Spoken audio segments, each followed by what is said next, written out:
একটি অদৃশ্য শত্রু যার নাম HMPV। এটি আপনার শ্বাসতন্ত্রকে ধ্বংস করার ক্ষমতা রাখে।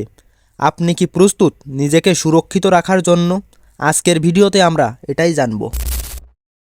2001 সালে আবিষ্কৃত এই ভাইরাসটি মানুষের শরীরে ঢুকে কিভাবে শ্বাসযন্ত্রকে আক্রমণ করে তা ভাবতেও ভয় লাগে। এটি ঠিক কিভাবে কাজ করে চলুন তা জেনে নেই। এই ভাইরাস ছড়াতে বেশি সময় নেয় না। আপনার একটি হাসি বা কাশি কিংবা দূষিত কোনো কিছু স্পর্শ করাই যথেষ্ট। HMPV গোপনে ছড়িয়ে পড়ছে। আপনি কি সতর্ক? আপনি ভাবতে পারেন এটি সাধারণ ঠান্ডা, কিন্তু সাবধান, এর লক্ষণগুলো কখনোই অবহেলা করার মতো নয়।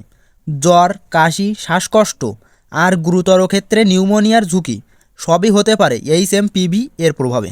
কিন্তু আতঙ্কিত হবেন না। HMPV থেকে বাঁচার সহজ কিছু উপায় রয়েছে। মাস্ক ব্যবহার করুন, হাত ধোয়ার অভ্যাস গড়ে তুলুন এবং ভিড় এড়িয়ে চলুন। নিজেকে ও আপনার পরিবারকে সুরক্ষিত রাখুন। এই ভাইরাসটি অনেক সময় তেমন ক্ষতি করে না, কিন্তু দুর্বল ইমিউন সিস্টেম, শিশু এবং বৃদ্ধদের জন্য এটি মারাত্মক হয়ে উঠতে পারে। সতর্ক থাকুন এবং প্রয়োজনে ডক্টরের পরামর্শ নিন। HMPV এর বিরুদ্ধে লড়াইয়ে সচেতনতা আমাদের প্রধান অস্ত্র। আপনার প্রিয়জনদের সচেতন করুন, ভিডিওটি শেয়ার করুন এবং আমাদের সঙ্গে যুক্ত থাকুন। সাবস্ক্রাইব করুন আরও তথ্যবহুল কন্টেন্ট